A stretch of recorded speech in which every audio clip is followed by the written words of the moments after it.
الحمد لله. الحمد لله الذي جعل شهر رمضان موسما للطاعات، وأفاض على الصائمين نعيم الرضوان والنفحات. وأشهد أن لا إله إلا الله وحده لا شريك له، شرع الصوم صحة للأبدان، شرع الصوم صحة للأبدان والأرواح.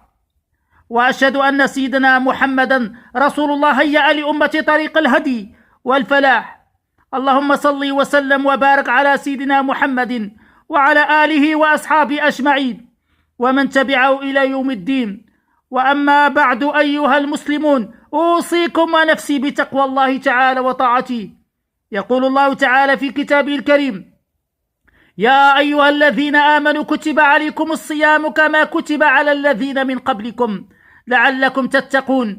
عباد الله المؤمنين، بعد أيام قلائل إن شاء الله نستقبل شهرا عظيما وضيفا